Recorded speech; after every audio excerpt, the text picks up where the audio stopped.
Hola, buenas tardes. Agradeceros vuestra atención y vuestro interés y manifestar que estoy encantada de formar parte de estas primeras jornadas online de PNI España sobre PNI clínica y estrés y formar parte de este interesante grupo de ponentes y de ponencias. Me presento, mi nombre es Belén González. Soy médico de familia y tras una larga temporada de casi 15 años como dentro de la medicina asistencial pública en Madrid, tuve la oportunidad vital de parar en la excedencia tras el nacimiento de mi última hija y en ese momento pude reflexionar sobre el tipo de medicina que estaba haciendo y sobre, en realidad la falta de herramientas que tenía para enfrentar, pues mi labor diaria. Dentro de la formación continua y de estos intereses, me decidí a estudiar psiconeuroinmunología y lo hice con el grupo PNI España, con Leo Prime al frente y tengo esta formación universitaria, creo que es la única formación universitaria que hay sobre psiconeuroinmunología acreditada por la Universidad Pontificia de Salamanca. Y la verdad es que el abordaje científico de la psiconeuroinmunología me permitió descubrir la enfermedad como la pérdida de equilibrio y también la pérdida de nuestra propia capacidad autorreparativa. Y puedo decir que mi labor terapéutica o mi labor asistencial actual es más completa y cuento con más herramientas. Vamos a hablar hoy sobre lo que espero consideréis al final de la ponencia, el paradigma de cómo el estrés crónico origina patología, el bruxismo. Realmente lo es y os voy a dar un dato. En una formación máster universitaria a nivel nacional en España que se hizo exclusivamente para odontólogos, se estudiaba o versaba sobre el bruxismo, la apnea obstructiva del sueño y el dolor crónico de la articulación temporomandibular y se abordó el tratamiento de una muestra de pacientes que tenían bruxismo de forma multidisciplinar en el ámbito de una odontología integrativa. Se contaba con tratamiento dental específico, maloclusión dental, férulas, etcétera, tratamiento de osteopatía, psicología, técnicas de mindfulness, tratamiento por parte de la unidad del dolor y tratamientos específicos en colaboración con asociaciones de patologías que cursan con bruxismo como síntoma, por ejemplo, el síndrome de hiperlaxitud ligamentaria y algunas distrofias musculares. En la evaluación posterior de esta muestra de pacientes se les dio la posibilidad de repetir solo una de las terapias de las que habían disfrutado durante este estudio y todos, el 100% de los pacientes, repitieron la terapia psicológica. Yo creo que es una buena respuesta para entender qué hay debajo del bruxismo. La psiconeuroinmunología, como ciencia integradora de los principales sistemas fisiológicos que intervienen en la salud, puede proporcionar una comprensión más profunda de la relación entre el estrés psicoemocional, el bruxismo y su influencia tanto en la salud oral como en la salud general. En esta ponencia, los objetivos didácticos van a ser, por un lado, una introducción, una visión del panorama actual del bruxismo.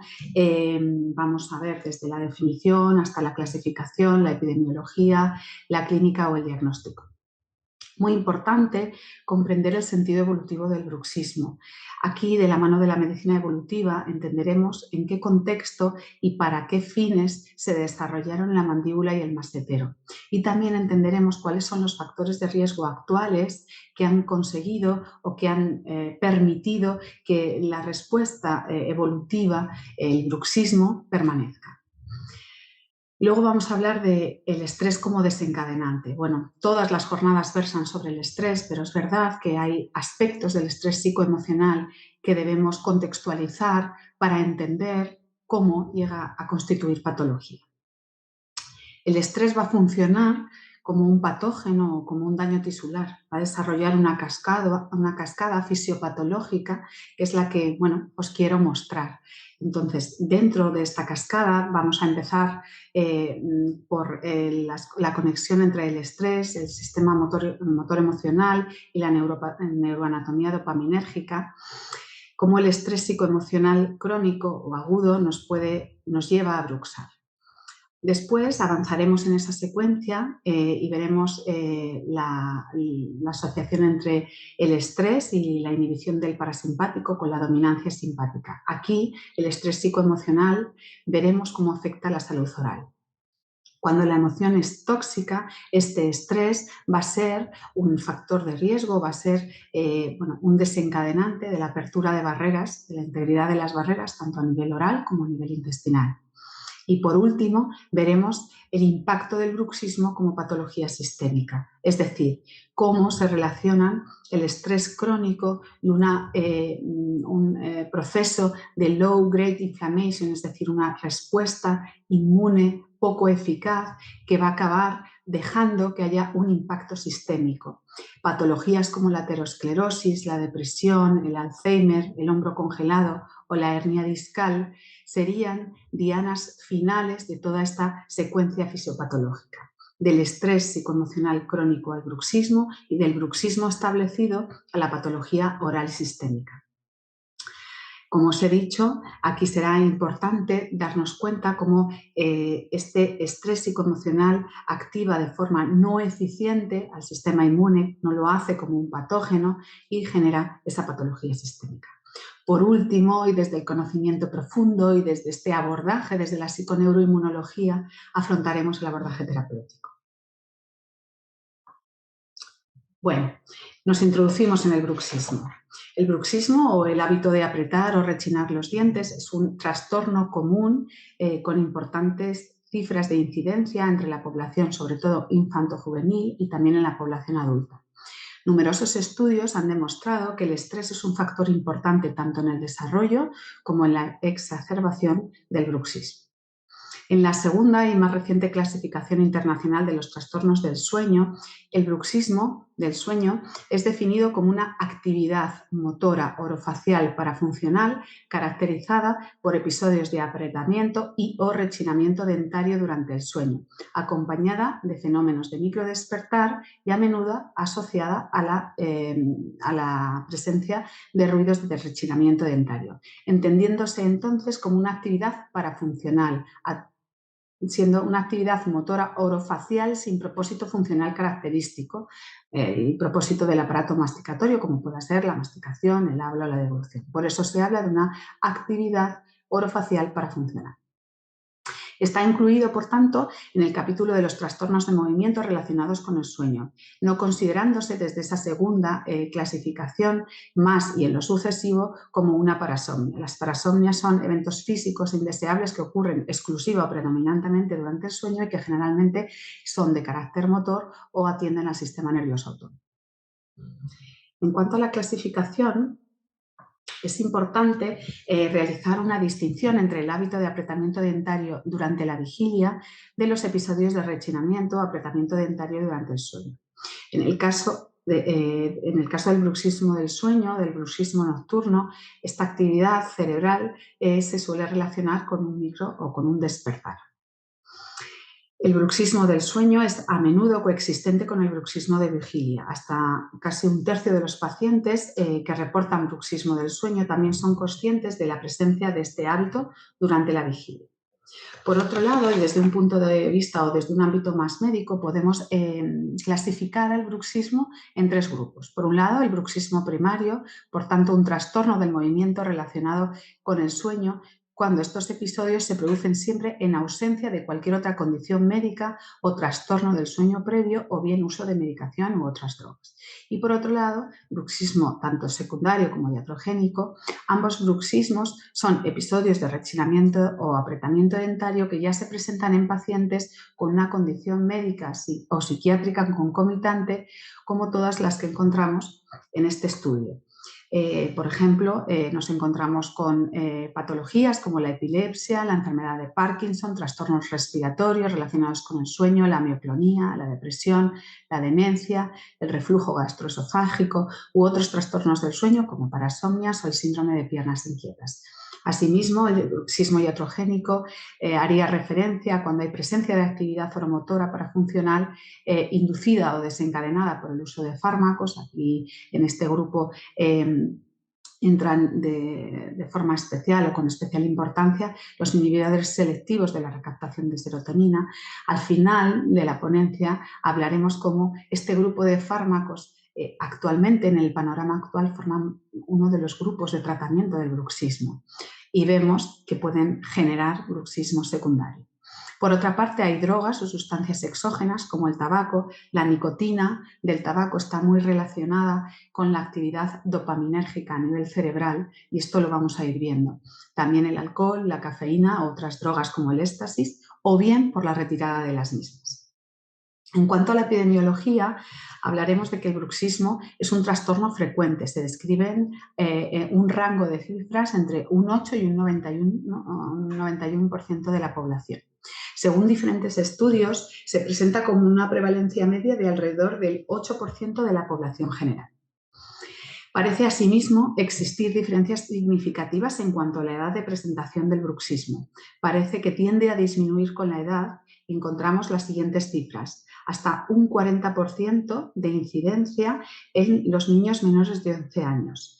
Un 13% en sujetos con edades comprendidas entre los 18 y los 29 años. En adultos encontramos una incidencia de un 5 a un 8%. Y después hay un descenso de los niveles hasta aproximadamente un 3% en individuos mayores de 60 años. Esta última cifra tiene que ser interpretada con cautela, puesto que aquí se dan varios factores. En primer lugar, con el aumento de la edad aumenta también el número de pacientes portadores de prótesis completa. Y además el uso de medicación que se da, normalmente a partir de ciertas edades encontramos que los pacientes están polimedicados y esto puede suprimir o disminuir, este tipo de medicaciones pueden suprimir o disminuir el bruxismo o bien incidir en la reducción de su percepción por parte del paciente. Por otro lado, hay que tener en cuenta que el bruxismo de vigilia, caracterizado por esos fenómenos motores de apretamiento o rechinamiento dental diurno, tiende a aumentar con la edad. Su prevalencia estimada es del 12% en niños y hasta un 20% en la edad adulta. En cuanto a las diferencias en el sexo, vemos que es más frecuente en mujeres en una relación 3:1 frente a los hombres. Vemos series en las que esta relación aumenta, llegando a ser de 9:1 a favor de las mujeres, o sea, mayor incidencia en mujeres, sobre todo en grupos con problemas estrogénicos. Los estrógenos están muy relacionados con la actividad de la articulación temporomandibular. Las mujeres en general tienen con más frecuencia rechinamiento y los hombres apretamiento o aprietan más. En cuanto a la raza, es más frecuente encontrar bruxismo en estudios de personas de raza asiática y es menos frecuente en africanos. Hay un dato que es claro y que es repetido en todos los estudios epidemiológicos sobre el bruxismo y es que a más nivel intelectual se relaciona con bruxismo.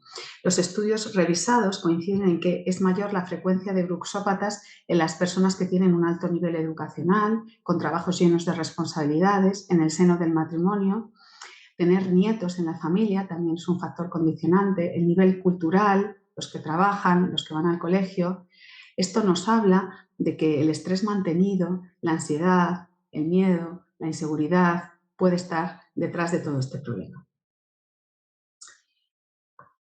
En cuanto a la clínica del bruxismo, el bruxismo no está considerado como una patología como tal, porque no está sujeta a un componente inmunitario que precisa cualquier trastorno para ser englobado como patología.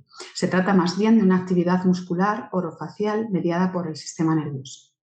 La clínica del bruxismo es muy diversa, ya que puede manifestarse, podemos encontrar diferentes signos y síntomas diversos y poco específicos. Encontramos desde el desgaste dental, las encías retraídas y la fracción, que es un tipo de desgaste dental que provoca una pérdida progresiva de la estructura del diente.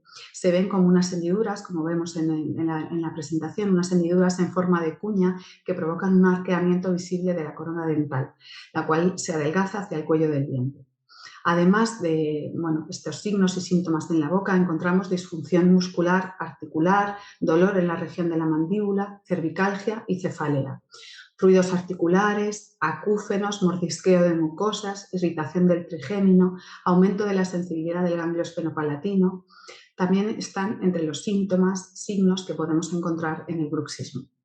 Al final, implica la musculatura del masetero, de los temporales, de los pterigoideos externos e internos, del trapecio, del esternocleidomastoideo e ioideos. Por lo tanto, por eso hablamos de que es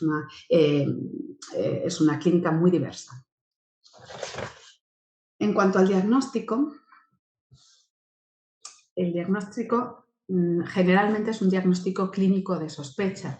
Se basa en unos criterios diagnósticos que fueron propuestos por la Academia Americana de la Medicina del Sueño y se centran tanto en hallazgos derivados de la historia clínica, el reporte de rechinamiento por parte del paciente durante el sueño, y también en el examen o la exploración del paciente con la presencia de ese desgaste dental, de las indentaciones en los bordes laterales de la lengua, una hipertrofia de los músculos maseteros, fatiga, malestar o dolor a nivel de la palpación de la articulación temporomandibular o de la musculatura masticatoria.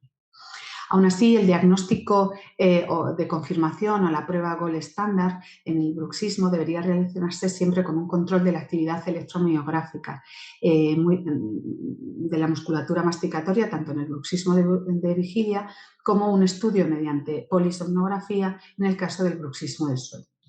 Hay un patrón de actividad electromiográfica que es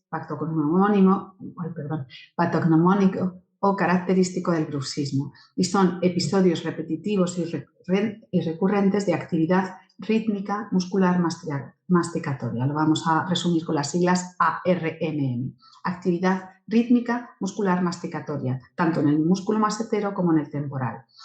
Por lo general, esta actividad rítmica está asociada a fenómenos de microdespertar.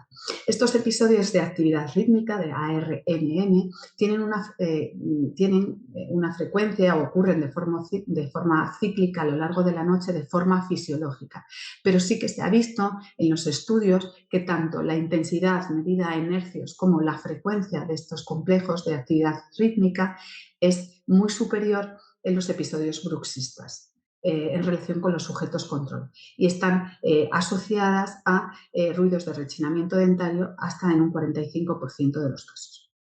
Así, se ha demostrado que el inicio de los episodios de actividad rítmica muscular masticatoria se asocian a una cascada de eventos fisiológicos que tienen lugar de una manera más o menos constante junto con los anteriormente citados fenómenos de microdespertar. Como vemos en este estudio, describe que entre 4 y 8 minutos antes del inicio de esta actividad rítmica se produce un incremento de la activación del sistema nervioso simpático a nivel cardíaco, junto con un descenso de la actividad parasimpática. Aproximadamente 4 segundos antes del ARMM, del complejo de actividad rítmica, se produce un incremento de la actividad cortical a nivel cerebral, como queda registrado en el electroencefalograma. Es un fenómeno de microdespertar. Aproximadamente un segundo antes del inicio de los fenómenos de ARMM se producen varios fenómenos concomitantes que vemos ahí descritos. Por un lado, hay un aumento de la frecuencia cardíaca de aproximadamente un 25%. Así también vemos un incremento de la actividad electromiográfica de los músculos responsables de la apertura de la boca y de la apertura de la vía aérea superior, fundamentalmente de la musculatura supraioidea. También vemos un aumento de la amplitud respiratoria que se muestra como respiraciones o movimientos respiratorios profundos. Y por último, un aumento de la presión sanguínea, tanto sistólica como diastólica. Se produce entonces un incremento del tono de la musculatura elevadora mandibular, los maseteros y temporales, con la aparición del episodio de la actividad rítmica muscular masticatoria, con presencia o no de rechinamiento dentario. Hasta en un 60% de los casos, estos fenómenos de actividad rítmica muscular masticatoria van seguidos de un fenómeno de deglución. Estas mediciones, os he puesto este estudio porque estas mediciones se correlacionan a la perfección con pues toda la neurofisiología del bruxismo. Bueno, una vez introducidos en el bruxismo, vamos a hablar de medicina evolutiva. La mandíbula evolutivamente apareció para la reproducción sexual, era la manera de sujetar a la hembra que tenía el macho. La siguiente adaptación para la utilización de la mandíbula fue para la defensa, como una estrategia de ataque. Después, en la evolución hacia los homínidos, hubo una reducción del complejo afilador-cortador, que tenía mucha importancia para las dos funciones anteriores y era un mecanismo básico para afilar los colmillos de los primates. El bruxismo, por tanto, se presenta como un vestigio de una estrategia antigua para afilar los dientes, aproximadamente hace 7 o 8 millones de años. Dentro de estos factores de riesgo últimos, es decir, estos factores que están en el desarrollo de la función de la mandíbula, encontramos aportan al bruxismo un sentido evolutivo. Debe tenerlo, pues porque si no, no habría llegado hasta nuestros días con la incidencia que se nos presenta. Hay estudios científicos que evidencian que durante el entorno paleolítico temprano de adaptación evolutiva, apretar la mandíbula era un rasgo adaptativo, positivo, porque fortalecía rápidamente los músculos masetero y temporal, lo cual permitía una mordedura más fuerte, más profunda y, por lo tanto, más letal en la espera o en el proceso de un conflicto o de guerra con alguno de nuestros congéneres o incluso en la defensa frente a algún depredador. Similarmente, los incisivos más afilados, producidos por este rechinar de dientes, por este complejo afilador-cortador, pueden haber servido como un arma durante los primeros combates humanos. Afilar los dientes para reproducirse mejor. Apretar la boca y afilar los dientes desarrolla más musculatura y fuerza a nivel de la boca. Esto genera mejor o mayor simetría, haciendo aumentar el atractivo. Y además se ha visto que la actividad del masetero está directamente relacionada con la producción de testosterona.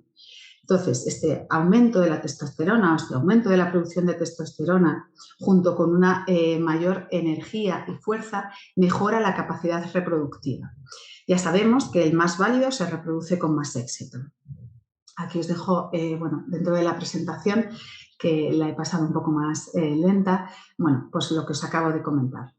Por otro lado, claro, el tipo de alimento también interesa, que es lo que os pongo aquí. Alimentos más duros, con más fibra, tienen una relación directa con una microbiota más sana. Además, el tener una masticación más eficaz mejora la digestibilidad de los nutrientes. Tengamos en cuenta que entonces no teníamos estrategias para cocinarlos. Y esto también impacta directamente con una mayor diversidad del microbioma. Dentro de los factores de riesgo proximales están directamente relacionados con el contexto actual y han colaborado en perpetuar esta estrategia antigua. Aquí tenemos de forma muy importante el cambio en el patrón dietético hacia una alimentación más blanda. Esto ha tenido una influencia fundamental en el desarrollo del bruxismo, puesto que ha supuesto una atrofia o un debilitamiento del masetero. La pérdida en la función del masetero en un contexto de amenaza puede hacer que toda la neuroanatomía reclute al sistema motor emocional, activando el masetero y toda esa musculatura generando bruxismo. Así podemos entender al bruxismo o el bruxismo como una respuesta evolutiva al estrés, a la amenaza, al miedo, dentro de una respuesta de lucha-huida. Por ejemplo, hoy en día vemos que los niños, cuando se encuentran en un entorno hostil y cuando no tienen otra estrategia de defensa, suelen usar la mordida. Bueno, los niños, y lo que hemos visto en la diapositiva anterior, esta imagen que todos tenemos grabada del boxeador. Otro factor de riesgo proximal fundamental o de mucha importancia ha sido el cambio en el patrón actual de los estresores. Cobra especial importancia que las amenazas actuales para las que no estamos programados genéticamente, pues las amenazas que nos programaron tenían una naturaleza radicalmente opuesta. El problema es que la naturaleza de los estresores actuales cronifica la respuesta generando patología. Lo vemos en la presentación cómo es una naturaleza radicalmente distinta. Los desafíos emocionales o amenazas que programaron nuestra respuesta eran intensos, cortos y fácilmente identificables. Actualmente, los desafíos emocionales son igual de menor intensidad, pero de muy larga duración y la mayoría de las veces no somos capaces de identificarlos. Además, también encontramos como factores de riesgo proximales los bajos niveles de testosterona. Habrá que explorar siempre el campo sexual, puesto que también puede ser el bruxismo una estrategia evolutiva para aumentar los niveles de testosterona a través de la activación del eje hipotálamo-hipófisis gonadal. Otros factores biológicos, como hemos visto en la clasificación del bruxismo secundario, tanto biológicos como fisiológicos, como exógenos, pueden suponer un riesgo para el desarrollo o la perpetuación de esta respuesta. Muchos estudios demuestran que bruxar es una respuesta regulada centralmente, probablemente a nivel del tronco del encéfalo. Desde luego, es una respuesta que tiene lugar aparentemente sin una participación cortical, a diferencia de otros fenómenos como la masticación. Y está íntimamente relacionada con el sistema nervioso autónomo. Así pues, ahora ya, desde el enfoque de la psiconeuroinmunología, esta nos permite conocer el sentido evolutivo del bruxismo como una respuesta a la amenaza, así como aquellos factores de riesgo que han conseguido perpetuar esta respuesta, como el cambio en el patrón dietético o el cambio en la naturaleza de nuestros estresores. El debilitamiento o la atrofia del masetero en nuestro contexto de vida actual es un factor de riesgo fundamental para el bruxismo. El estrés y el estrés como desencadenante.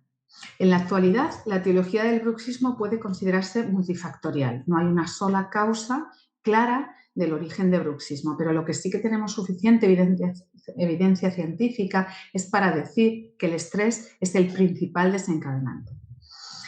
Definimos estrés emocional como cualquier situación que incrementa el grado de incertidumbre y donde la persona perciba que es más vulnerable. El estrés pasa a ser tóxico cuando es muy intenso, cuando nos desborda, cuando dura mucho tiempo o cuando se da en los primeros años de la vida sin la existencia de un vínculo protector. Y aquí tengo que hacer un inciso.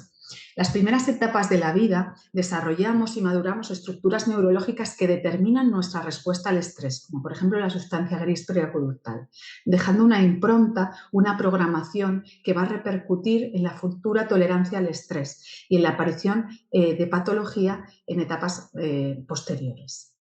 Las primeras experiencias y la formación del vínculo parental son vitales para el desarrollo adecuado de toda esta neurofisiología. Las experiencias adversas al inicio de la vida, la falta de un contexto de seguridad y protección en la vida temprana son probablemente el factor de riesgo que más daña nuestra capacidad de tolerancia al estrés. Aumenta la respuesta de los ejes de estrés, son más reactivos, más propensos a la sensibilización y es un factor para la desincronización de los mismos. Además, la programación de la sustancia gris periaconductal se da durante esos primeros años de vida y es la que decide radicalmente o verdaderamente qué va a suponer una amenaza para cada uno de nosotros y conecta directamente con toda la neuroanatomía dopaminérgica, como ahora vamos a ver. Es esa ansiedad, las emociones tóxicas, el miedo cuando va más allá, la capacidad adaptativa del organismo, los que desencadenan una respuesta molecular como si de un patógeno o como si de un daño tisular se tratase. Esta respuesta molecular conecta con toda la neurofisiología asociada al estrés psicoemocional en términos de miedo a amenaza. Tenemos que entender que el masetero es el músculo del cuerpo que tiene una mayor capacidad de generar fuerza, hasta 70 kilos por metro cuadrado. Pero lo más importante, y todo conecta, es saber que es un músculo que presenta una inervación muy importante por el sistema motor emocional y está muy conectado con áreas límbicas de la neuroanatomía dopaminérgica, que es pues todo lo que vemos aquí en la presentación. Ahora sí, comenzando o conociendo el significado evolutivo de la mandíbula, ¿no? Con qué fines y para qué funciones se desarrolló. Si la emoción es miedo, cuando yo estoy asustada o asustado, el arma más potente que tengo dentro de mi cuerpo, el arma que puedo usar de forma más eficaz, sería la mordida. Por lo tanto, es lógico entender que la emoción tóxica, el miedo o la amenaza tiene que afectar sí o sí a la boca y desencadenar una respuesta que desde el bruxismo, con la afectación de la saliva, de la salud periodontal, con la apertura de la barrera oral, va a impactar de forma final tanto en el intestino como a nivel sistémico, generando patología más allá de la boca. Esto es, es clave y es radicalmente importante para entender cómo el estrés psicoemocional genera patología. Es una respuesta molecular que se inicia desde este sistema motor emocional y desde esta neuroanatomía dopaminérgica, como vamos a pasar a ver ahora. Cuando el estrés o la amenaza actúan como un estímulo en el cuerpo, iniciamos la secuencia con una activación de esta neuroanatomía dopaminérgica que reside en la amígdala. Hay un aumento del glutamato, que es un neurotransmisor excitatorio, aumento de la producción de glutamato, que va a tener una acción activadora del sistema motor emocional, que reside en el sistema límbico. El sistema motor emocional nace en la amígdala, es muy diferente al sistema motor voluntario, es activado por la emoción. Aquí os puedo poner un ejemplo. Por ejemplo, en la parálisis facial nosotros tenemos una dificultad o un impedimento para mover la musculatura de la boca, no podemos reírnos, tenemos alterada la mímica porque no podemos mover la boca desde una orden del sistema motor voluntario, ¿no? Pero sin embargo, si vemos una película emocionalmente positiva o nos cuentan un chiste, sí que podemos reírnos porque esa inervación se da por el sistema motor emocional. Este sistema motor emocional tiene conexiones con otros centros, conexiones neuronales con otros centros de vital importancia. Aquí entra la sustancia gris periaqueductal, donde reside la seguridad y la protección, y otros núcleos cerebrales, como el núcleo retroambiguo, que inervan musculatura tan importante como el diafragma, el sistema de los esfínteres, la vagina, el ano o la uretra, la musculatura pélvica, la musculatura mímica. Obviamente, la emoción tiene que tener una expresión mímica y por eso, y es a través de este sistema motor emocional que inerva toda la musculatura mímica. Además, puedo hacer visible lo que me pasa, comunico lo que siento, ¿no? Además, también está inervado por este sistema motórico emocional los músculos aductores, la musculatura abdominal, las cuerdas vocales, los retadores cervicales, la mandíbula y el masete. Es decir, conecta muy específicamente con toda la musculatura y tejidos relacionados con la conducta emocional, ¿no? Entonces, aquí me gustaría hacer un inciso para explicaros algo que no tiene que ver con el bruxismo, pero sí con esta sustancia gris periaqueductal y con su programación en etapas tempranas de la vida y con su conexión con el sistema motor emocional. En este caso, por ejemplo, en el control de los esfínteres o en la inervación de los esfínteres, ¿no? Cuando la programación temprana de la sustancia gris periaqueductal se da en un contexto de falta de seguridad y protección, el sistema motor emocional puede, mediante su inervación del esfínter uretral, impedir de forma crónica o de forma secuencial una micción continua y completa. Esto señaliza problemas en la barrera urogenital, como por ejemplo la infección de orina.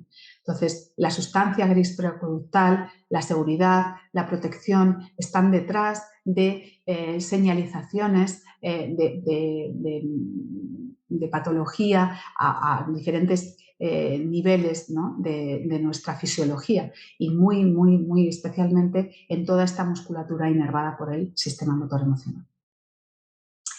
Este sistema de conexiones entre el sistema motor emocional, la sustancia gris periaqueductal y el núcleo retroambiguo es clave para entender por dónde el paciente o la persona está percibiendo la amenaza, para que este sistema esté tan reactivo, especialmente en las situaciones, nos demuestra en qué situaciones el paciente siente estrés, en qué situaciones el paciente es más vulnerable.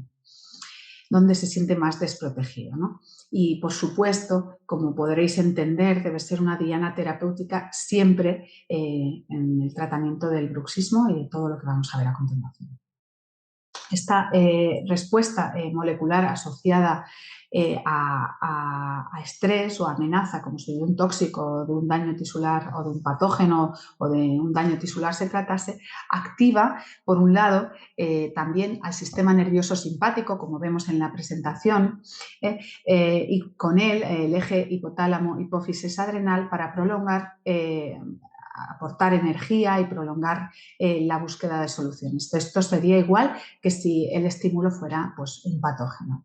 Donde radica la diferencia es bueno, pues en esta neuroanatomía dopaminérgica, ¿no? Lo que os he explicado, la activación del sistema motórico emocional y luego también este glutamato llegaría a núcleos del RAFE que forman parte de esta neuroanatomía dopaminérgica y aumentaría la secreción de serotonina. Esta serotonina también tendría impacto sobre el hipocampo y sobre la amígdala.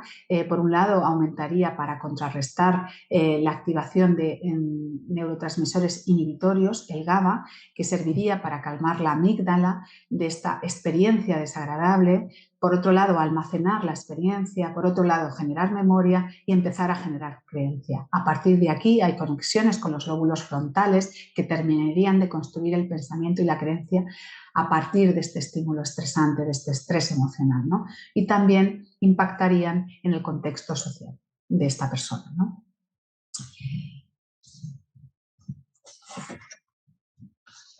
Si avanzamos en la secuencia fisiopatológica, la liberación de glutamato, aparte de activar toda esa neuroanatomía dopaminérgica, como hemos visto anteriormente, tiene un efecto sobre el hueso maxilar a través de su inervación por el trigémino, inhibiendo una enzima encargada de carboxilar la osteocalcina, que es una hormona que se encuentra en el hueso, ¿no?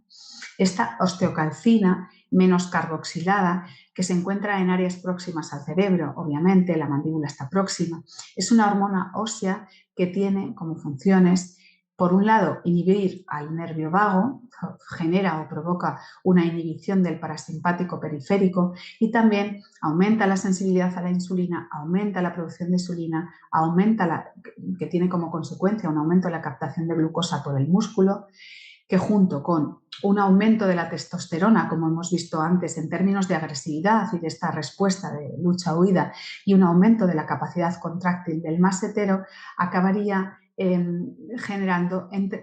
dándonos bueno, pues ese sentido evolutivo que tiene el bruxismo, que es entrenar al masetero, ¿no? Para que sea más potente. También esta osteocalcina aumentaría la neurogénesis en el hipocampo para poder aprender de la experiencia. Así que vemos cómo este glutamato, a través del nervio trigémino, aumenta la osteocalcina infracarboxilada, lo cual, bueno, pues de forma aguda tiene ese impacto sobre el hueso, pero además nos mete en una situación de dominancia simpática con una retirada del parasimpático. Aquí radica la importancia de diferenciar entre estrés agudo, un estrés adaptativo, que podemos, hasta aquí todo va bien, mejora nuestra capacidad adaptativa, pero también sienta las bases, si se cronifica, de poder dañar la integridad de la mucosa de la barrera oral. Y esto es lo que vamos a ver a continuación. Ahora ya hablamos de estrés tóxico y hemos definido antes al estrés tóxico no adaptativo como aquella situación o aquella emoción inevitable que además se le puede añadir un valor negativo como el miedo o la ira, que tiene una duración muy larga, que es muy intensa o que esta amenaza se programa en los primeros años de vida sin la existencia de un vínculo protector. Bueno, pues cuando ya estamos hablando de estrés crónico, vemos que todos los mecanismos que habíamos activado con la respuesta al estrés, esta respuesta dopaminérgica, este aumento de la osteocalcina infracarboxilada que descompone el hueso y esa retirada del parasimpático con la dominancia simpática, activados de forma crónica, contribuyen a un desequilibrio en la boca entre el porcentaje de saliva sana, saliva parasimpática, y el porcentaje de saliva tóxica o saliva de peligro. Si se retira el vago, tendremos más porcentaje de esa saliva tóxica. La gran diferencia es que la saliva sana la que está mediada por la activación del parasimpático. Es una saliva que tiene una alta concentración de enzimas antioxidantes como la iodolactoperoxidasa. Esto es de vital importancia, primero, para contribuir a que sea una saliva más acuosa y, por otro lado, esos radicales de oxígeno son aprovechados por los tiocianatos que se encuentran en alta concentración en la saliva sana para cambiar de isoforma y se convierten en proteoglicanos que regulan el sobrecrecimiento tanto bacteriano como viral como fúngico. O sea, que modulan el que tengamos una microbiota oral sana. Además, en la saliva sana encontramos un aumento de la concentración de inmunoglobulina de tipo A asociada a mucosas, una baja concentración de amilasas y, por lo tanto, una mayor concentración de polisacáridos y oligosacáridos que van a ser buenos nutrientes para esa microbiota oral sana. Encontraremos ahí un equilibrio de lactobacillus y bifidobacterias que permitan que otros patógenos simbiontes no aumenten su proliferación. Impide esa proliferación de bacterias patógenas tan características como el Streptococcus mutans, mitos, sobrinos o las fusobacterias. Por otro lado, y de forma pues, opuesta, esa saliva tóxica o de peligro, cuando esas respuestas se cronifican, es carente de ese paquete protector oxidativo, es una saliva muy ácida, con una baja concentración de inmunoglobulina A, con una alta concentración, es una saliva mucho más pegajosa porque también se genera menos agua, tiene una alta concentración de amilasas que descomponen esos polisacáridos y esos oligosacáridos complejos de la saliva normal, aumentando la concentración de monosacáridos.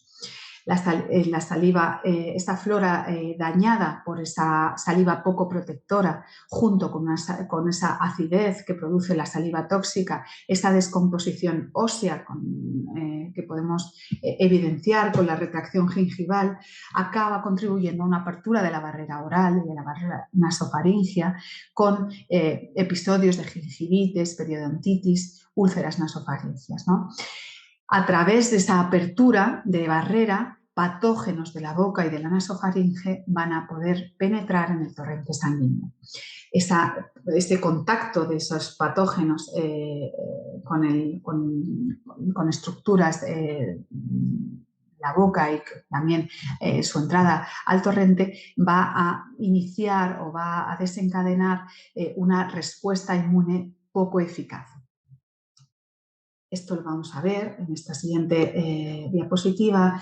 Aquí vamos a entender cómo el bruxismo pasa a ser una patología sistémica. El estrés tóxico activa de forma no eficiente al sistema inmune generando patología sistémica, ¿no? Hace un reclutamiento poco eficaz. Recluta el sistema inmune innato hacia la boca y hacia la nasofaringe y hacia el intestino, activando una respuesta inmune inespecífica. ¿Qué quiere decir inespecífica? Que no es una respuesta inmune por las células específicas del sistema inmune, ¿no? Como los linfocitos. Es una respuesta inmune que se pone en marcha por una diferenciación linfocitaria del adipocito. Aquí el adipocito actúa como una célula madre pluripotencial que cuando existe esta translocación de patógenos o cuando entra en contacto pues, con patógenos, con lipopolisacáridos que son parte de la estructura de las bacterias o toxinas, inducen una respuesta reclutando al sistema inmune inespecífico hacia las barreras y dentro de esta respuesta inmune no eficaz se produce esta diferenciación de células madre adipocitos con una diferenciación linfocitaria que va a tener dos efectos inmediatos. Por un lado, la liberación de un paquete de citoquinas proinflamatorias, los cuatro fantásticos, el TNF-alfa, la interleuquina 6 o la interleuquina 1, y también una inhibición del FIAF, como veis ahí escrito, que es el Fasting Induced Adipocyte Factor. El resultado de inhibir este factor, que es un factor antiobesidad y antiinflamatorio, produce un aumento de los triglicéridos, frena la beta-oxidación y entonces esto unido, este estado anabólico como recurso energético, unido a probablemente una resistencia a la insulina con hiperinsulinemia, producto o resultado un poco del estilo de vida actual, va a generar una hipertrofia del tejido adiposo, y una hipertrofia del tejido adiposo muy dependiente de la glucosa, por una pérdida de la flexibilidad metabólica y una disminución de la concentración mitocondrial y una pérdida de la flexibilidad metabólica. Al final estamos hablando de una inflamación fría, una low grade inflammation inducida por el adipocito y no por una respuesta inmune específica y eficaz.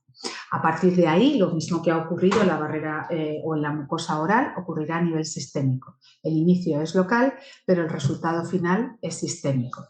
Es decir, se va a generar una endotoxemia, va a haber un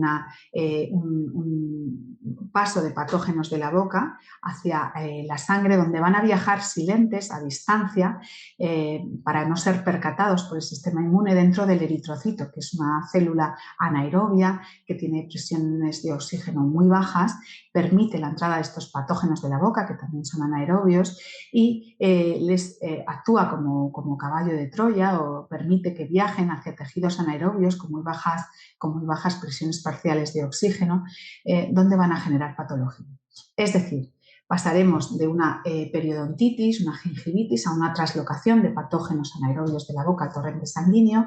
El eritrocito actuará como caballo de Troya y hará de transporte silencioso para estos patógenos que no van a despertar así una respuesta inmune eficaz y los trasladará a tejidos donde generarán patología a distancia y son tejidos de baja presión parcial de oxígeno. Aquí es donde vamos a encontrar este tipo de bacterias, este tipo de patógenos de la boca, por ejemplo, en el saco herniario de la hernia de disco, en la cápsula inflamatoria del hombro congelado o, por ejemplo, en la patología neuroinflamatoria. Aquí hago un inciso para que entendáis que la neurona o el tejido neuronal es un tejido con muy alta densidad mitocondrial, pero con muy baja presión de oxígeno. Las neuronas son muy eficaces a muy baja presión de oxígeno. Requiere este contexto de muy baja presión de oxígeno, ya que de lo contrario los fenómenos oxidativos destruirían el tejido. Entonces es difícil acceder al terreno neuronal, pero es muy propicio para la proliferación de estos patógenos, de estos gérmenes anaerobios. A la situación de neuroinflamación podemos llegar de forma periférica por esa apertura de barreras, por esa endotoxemia que también va a traspasar la barrera hematoencefálica y va a generar pues esta patología de este carácter, como por ejemplo pues la depresión, la fatiga crónica o trastornos neurodegenerativos como el Alzheimer, ¿no? Y también hay una parte central de la neuroinflamación, es decir, hay un componente central que está directamente relacionado con el estrés psicoemocional. El propio estrés psicoemocional aumenta la actividad enzimática neuronal, cambiando el fenotipo de la glía hacia un fenotipo inflamatorio. Bueno, ahora sí, desde el conocimiento profundo y en este sentido y en un sentido más práctico, vamos a ver cómo la actitud terapéutica desde el enfoque de la psiconeuroinmunología es más completa. Podemos actuar sobre todos estos mecanismos de acción y sobre todos estos factores de riesgo de la secuencia fisiopatológica que os he descrito. En el panorama actual tenemos las manos o las herramientas muy cortas para el afrontamiento del bruxismo y como hemos dicho o como os he explicado puntualmente en otros puntos de la ponencia, estas herramientas como por ejemplo las férulas oclusales que se utilizan de forma sistemática o otras medidas que al final acaban disminuyendo la funcionalidad del masetero serían incluso perjudiciales, por lo que deberían limitarse a casos excepcionales en los que debamos frenar pues ese rechinamiento, esa destrucción de estructuras. ¿Y qué decir del uso de la farmacología convencional en estos casos, ¿no? De los ansiolíticos, los antidepresivos, los relajantes musculares, los hipnóticos, no desprovistos de efectos secundarios y de también tolerancia y dependencia, y que además, como hemos visto muchas veces, también están implicados en el desarrollo del bruxismo y desde luego no van a contribuir a mejorar o a influir en toda esta secuencia etiopatogénica de forma positiva. La psiconeuroinmunología como ciencia integradora sí que nos va a permitir, como os he comentado, incidir desde los factores evolutivos próximos que han perpetuado la respuesta al estrés mediante el bruxismo, como en todos estos mecanismos de acción que hemos ido viendo, y nos va a permitir este nuevo enfoque un abordaje más completo y eficaz, trabajando ahora el bruxismo desde este conocimiento más profundo. Así os voy a ir repasando estrategias en base a los mecanismos de acción que hemos visto. Primero, tendremos en esta parte, podemos encontrar estrategias que bloqueen la infiltración de patógenos de la boca hacia el intestino o a nivel sistémico, ¿no? Dentro de este grupo de estrategias encontraremos, por ejemplo, en casos de endotoxemia, moléculas o proteínas como la lactoferrina, la glutamina y la histidina y tenelistosis, para utilizarlas como suplementación, son proteínas que tienen un efecto o un impacto muy importante a nivel del sistema inmune o de la protección en las barreras del cuerpo, ¿no?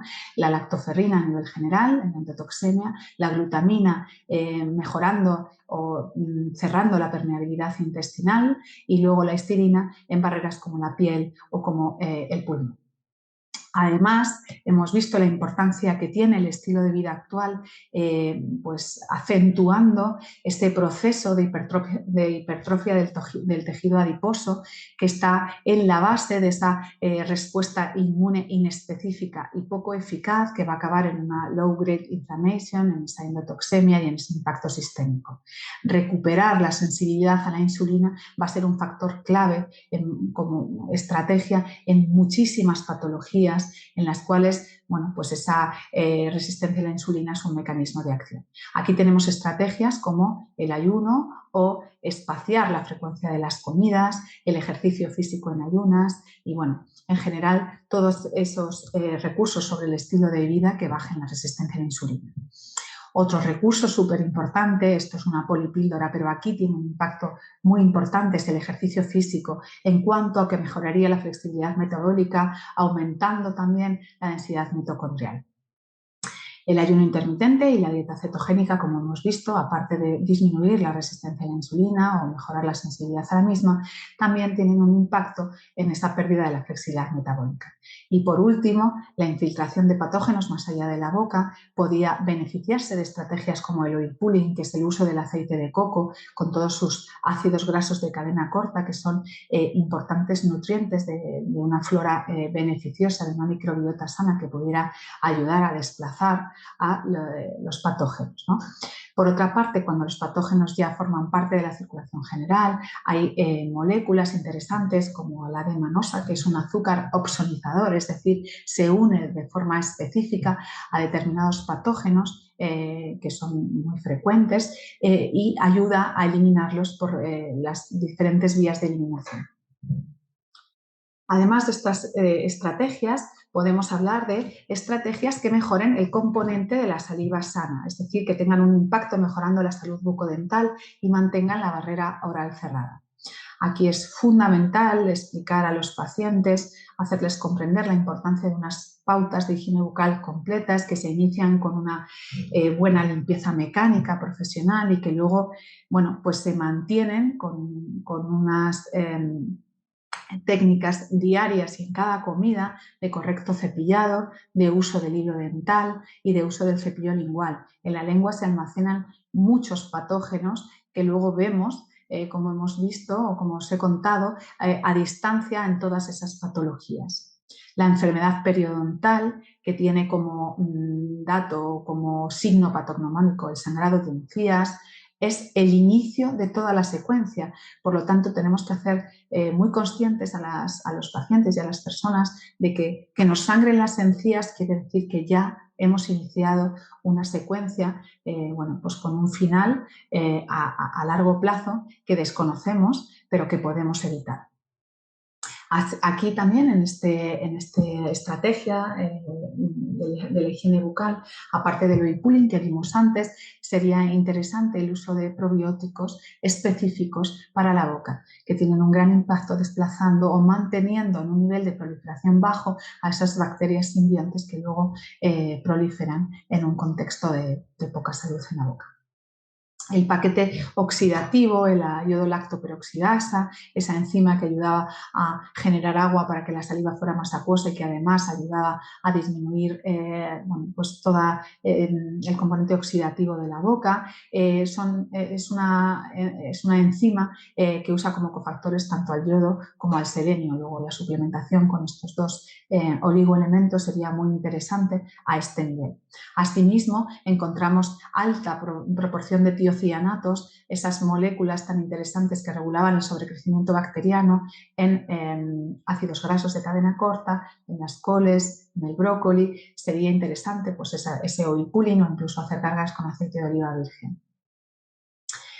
A nivel de la apertura de barreras, cuando ya el sistema inmune tiene una respuesta menos eficaz, bueno, pues estrategias como la hormesis, el aumento del movimiento, el ejercicio físico, como hemos visto, o el aumento de la oxigenación de los tejidos mediante, bueno, pues el frío intermitente o la hipoxia o la hipercapnia como herramientas o como actitudes, estrategias horméticas, nos podrían ayudar a nivel de despertar una respuesta inmune más eficaz que acabase con el problema.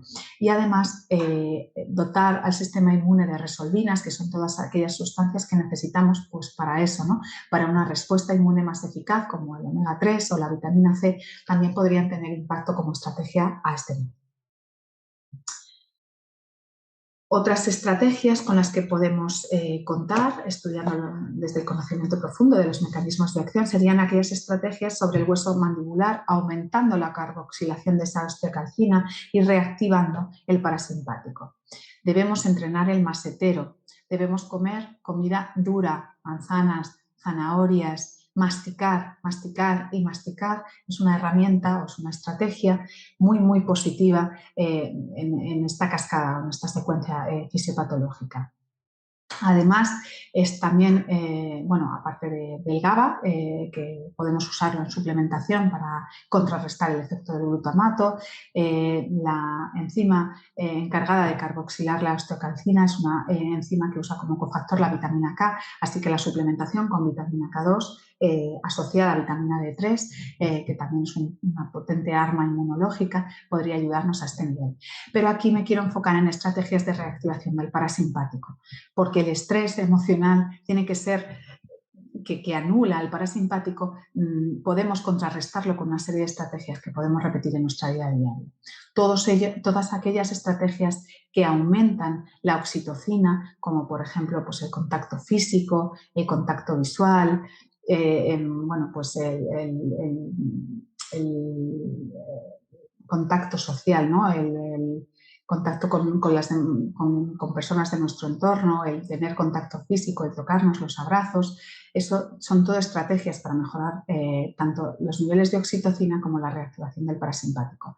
Podemos usar la colina como suplemento en esas dosis para reactivar el parasimpático y luego hay una serie de estrategias como los ejercicios respiratorios, cantar, hacer gárgaras, todo lo que suponga vibración en la zona anterior del cuello. La meditación y el mindfulness son estrategias que tienen base en la reactivación del parasimpático, así como el earthing o el pisar descalzos la naturaleza. Por supuesto, no nos podemos olvidar de darle sentido evolutivo al estrés. Ya hemos visto la naturaleza de los estresores que de los factores estresores que nos programaron y el cambio radical en la naturaleza de los estresores actuales. Tenemos que darle sentido evolutivo al estrés. Hay que trabajar sobre las amenazas para que no se perpetúen. Hay que cambiar la naturaleza hacia aquello para lo que estamos programados, ¿no? Hay mucha evidencia en este sentido con técnicas como la hipnosis, el biofeedback y sobre todo con la terapia psicológica cognitivo-conductual. Y por último, no podemos olvidar lo que es clave y definitivo para la resolución. Y esto es entender que el bruxismo es una respuesta evolutiva a la emoción tóxica. Necesitamos estrategias terapéuticas para que la emoción miedo, estrés y amenaza dejen de ser tóxicas y no se perpetúen o no se cronifiquen. Terapéuticamente hay que revisar siempre la neuroanatomía dopaminérgica. Esto os lo he explicado cuando os he hablado de ella, me he detenido en el sistema motor emocional y en la sustancia gris periacueductal.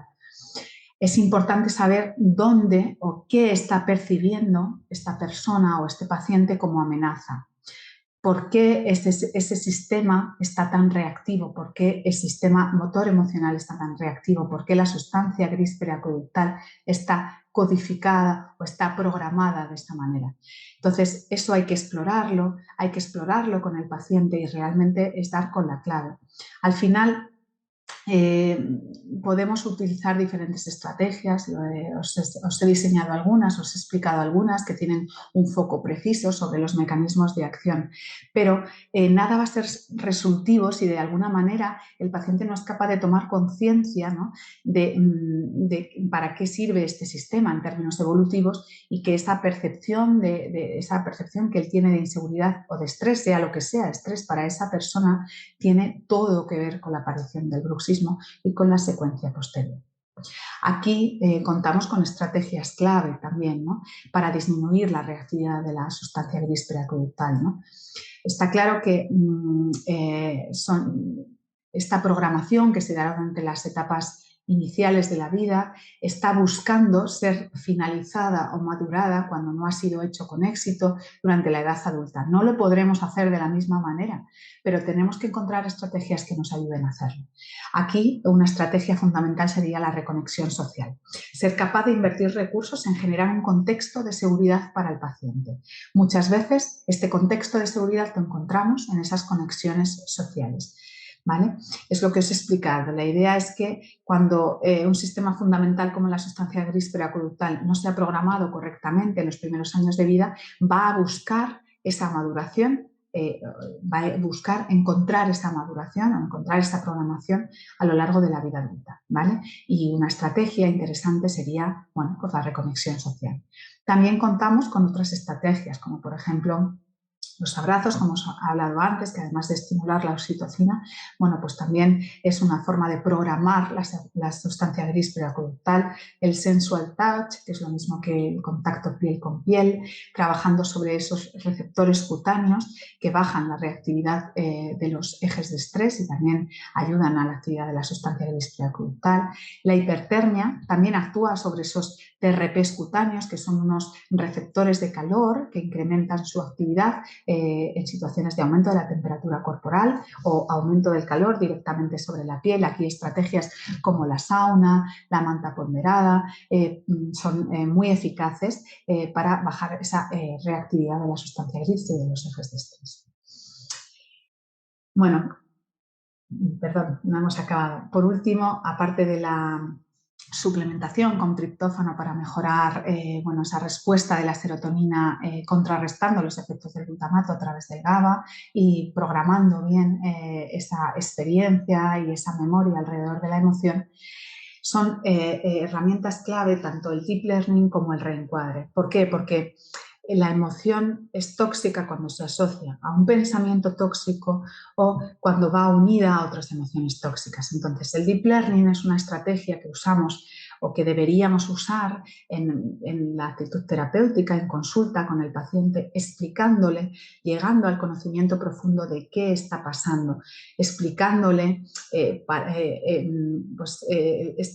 estas estrategias evolutivas que se han perpetuado en él por diferentes motivos. Tenemos que llegar a hacer que el paciente entienda lo que pasa y que el cerebro actúe como gobernador de la salud y con esa propia capacidad autorreparativa. El deep learning es una estrategia fundamental para hacer ver al paciente, hacerle formar parte de su proceso, hacerle entender su proceso y hacerle actuar desde el origen. El reencuadre, en este caso, lo que intenta es una estrategia para conseguir que el paciente se ponga, entienda emocionalmente o entienda el sentido que tiene pues toda esta cascada que se despierta una vez que se establece el estrés o una vez que el estrés programa la respuesta, ¿no? Hacerle entender bueno, pues que el cuerpo va buscando pues tanto el equilibrio como la supervivencia y que en esa búsqueda bueno, pues se van alterando mecanismos que acaban generando patología.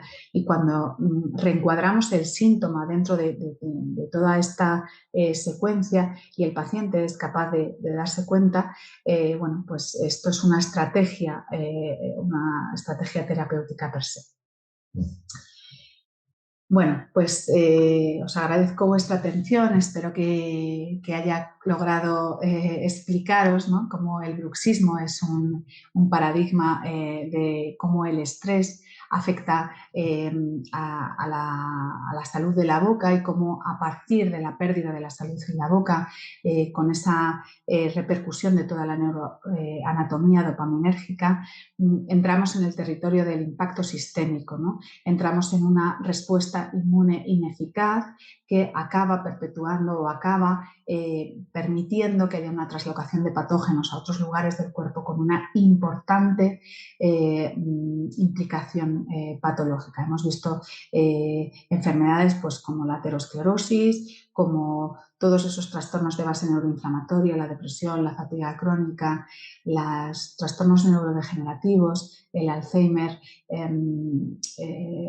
por ejemplo, el cáncer de colon. En el cáncer de colon están implicadas bacterias, fusobacterias, que son bacterias patógenas de la boca, ¿no? Nos planteamos cómo llegan hasta ahí. Bueno, pues ya tenemos la respuesta. En fin, os agradezco vuestra atención y bueno, pues que sigáis disfrutando de las ponencias de estas jornadas, que son todas muy interesantes. Un saludo y hasta la próxima.